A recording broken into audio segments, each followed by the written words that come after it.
ဝင်ပစ္စည်း3မျိုးရှိုံနဲ့အိမ်မှာပဲအလွယ်တကူ strawberry ကိုလုပ်လို့ရတဲ့နည်းလေးကိုမျှဝေပေးမယ်နော်ဆက်ကြည့်ပေးပါအောင်ရှင်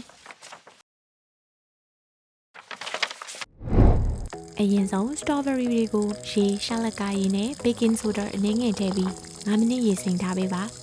ပြီးရင်သဲရီပြောင်းအောင်လို့3ခေါက်လောက်ရေစေးပြီးရေစစ်ထားလိုက်ပါတယ်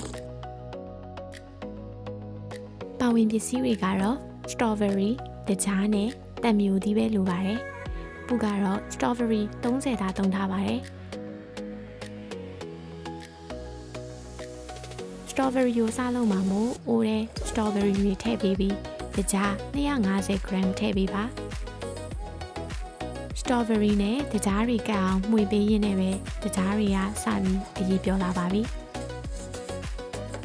တကြားတွေအားလုံးအရေးပြောအောင်အဖုံးလေးခဏအုပ်ပေးပါ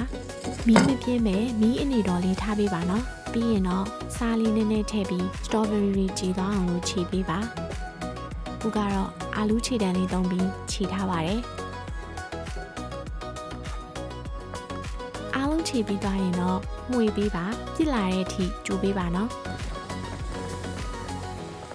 အပေါ်ရန်တက်လာတဲ့အမြုပ်တွေကိုခတ်ထုတ်ပေးလိုက်ပါတယ်အိုးမကန့်အောင်လို့ဇက်တိုက်မှွေပေးပါနော်အနည်းငယ်ပြစ်လာရင်တော့တံမျိုးသီးတစ်လုံးအရင်ညှစ်ထားတာထည့်ပေးပါတံမျိုးသီးပါလို့ထည့်လဲဆိုရင်အချင်းအရသာအနည်းငယ်ပါအောင်ရဲ့အနံလေးမှွေပြီးပြစ်လေးဖြစ်အောင်လို့ထည့်ထားတာပါstrawberry ကိုထိုးရင်တော့အချိန်နည်းနည်းပေးရပါတယ်။ရိုးဖြစ်လာဖို့တောက်လျှောက်မှွေပေးရပါမယ်။ strawberry ကိုဖြစ်မဖြစ်စမ်းဖို့အတွက်ပကံနဲ့အနည်းငယ်ထည့်ပြီးအလေကနေခွဲလိုက်ရင်စီးမကြပဲစွတ်စွတ်လေးဖြစ်နေရပါပြီ။စီးကြလာရင်တော့ထပ်ပြီးပြစ်လေးဖြစ်အောင်လို့ကြိုပေးရပါမယ်။အခုဆိုရင်ပူရဲ့အိမ်လုံး strawberry ကိုလေးရသွားပါပြီ။သူ့ရတာလေးရလေချိုမကဲပဲချိုးချင်ရတာလေးမို့ပူကတော့တော်တော်ကြိုက်ပါတယ်အေးခံထားတဲ့ strawberry တွေကိုဖန်ပလင်းလေးနဲ့ထည့်ထားလိုက်ပါတယ်ရေခဲတက်တာတဲ့ထည့်ပြီးတင်ထားလို့ရှိရင်6လ9လထိအထားခံပါတယ်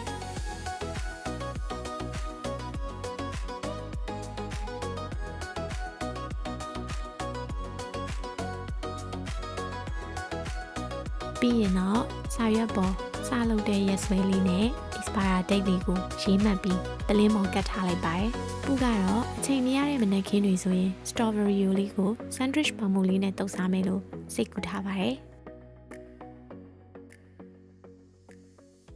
ပူတေးတိုးလေးကိုကြည့်ရတဲ့အတွက်ကျေးဇူးအများကြီးတင်ပါတယ်ရှင်။